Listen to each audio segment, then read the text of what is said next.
How many people have been out to see the new Black Panther movie that's come out this weekend? It's hit theaters. It has inspired so many people.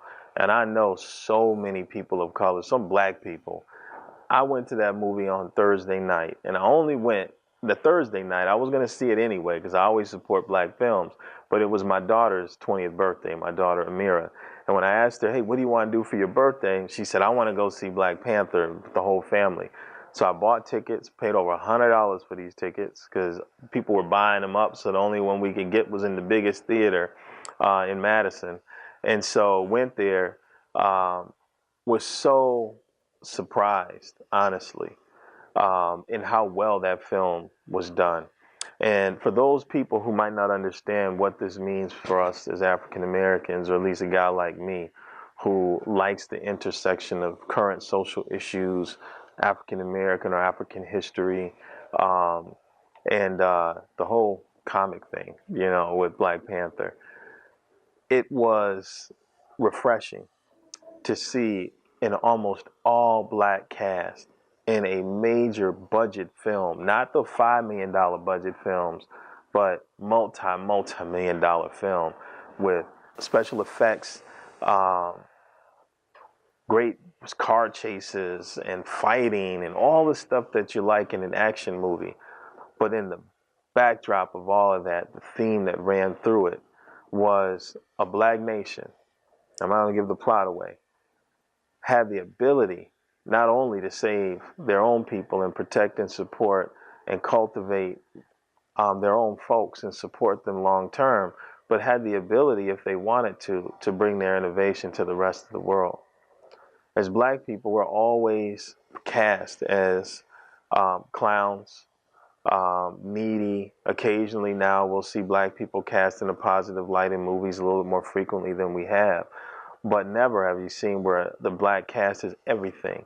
They're everything from the people that open the door to the king of the country, people who are leading innovation to people who are actually taking advantage of those innovations, people who are protecting and serving the people around them and the people that needed to be protected and served. It made me feel great to see Wakanda and this black nation. So if you haven't seen it, I hope you really go out and see it and try to put yourself in the shoes of an African American in this country. I got to ask the question that I'm sure a lot of us ask when we walk out of that movie. How is this going to affect our thinking and our behavior going forward? And I want to ask you, when you see this movie, regardless of who you are, is it going to influence you or inspire you or confirm what you're already doing to get out there and actually do more for young people and our communities and our country, nation in general? What is it going to do? I hope it inspires a whole lot more positive energy, especially in the world right now, than we have. I'm going to tell you what I'm going to do, okay? Because I left there, my chest was up. I actually had some tears in my eyes. Right when I sat down in my chair, literally, I sat down and I got a call from this guy, Gary Bennett, pops up on my phone. And he's the head of the charter school office for the University of Wisconsin System Administration. And I found out from him, it was about maybe 7:10, I think it was 7:15 on my clock, that I got or I should say we got the charter school. One City Early Learning. They approved it. So here I am getting ready to sit down in a show that's all about what black people can do and create and bring to the world to help move people forward.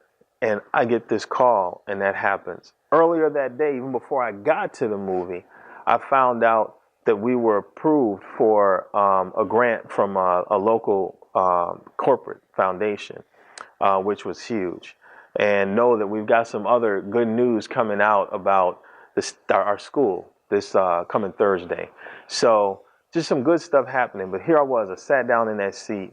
I saw the movie. I left and I said, you know what? I'm going to do a few things, you guys. Number one is we're going to create a whole nation of preschools in this country that are accessible and affordable to every family. I am absolutely dedicated to making sure that every family, regardless of race or income in this country, can afford a high quality early education for their children. In fact, I think it should be free.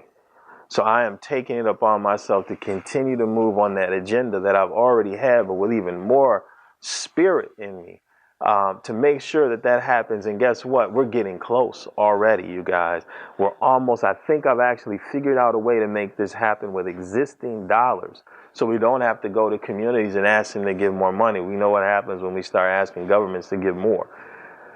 But I'm going to keep doing that. Second, I'm going to build a vertical school too. We're going to redefine the way public education should work in America by creating a pipeline. We're going to serve kids from age birth or 1 year old all the way through 12th grade.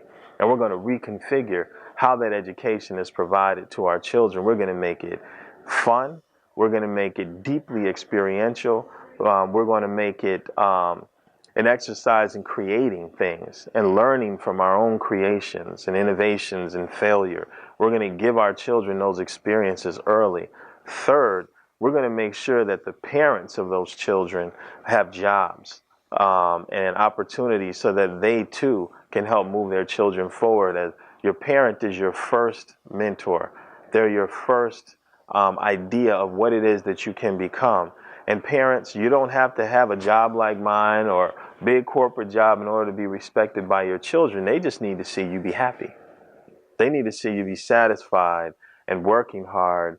They learn from that. They develop value from that. They love their parents when they see them doing things, because every child thinks their parent is important, and we are. So when I left Black Panther, I said, you know what? What that told me is the only limits we have to do things for our children are the limits we impose on ourselves or the limits we allow other people to impose on us. Period. We can't do everything. Like, I can't start an engineering firm at one city, but I can get kids prepared to be the leaders of those engineering firms. So what are you going to do? What are you going to start? What are you going to make happen? It's on you. Let's get something done.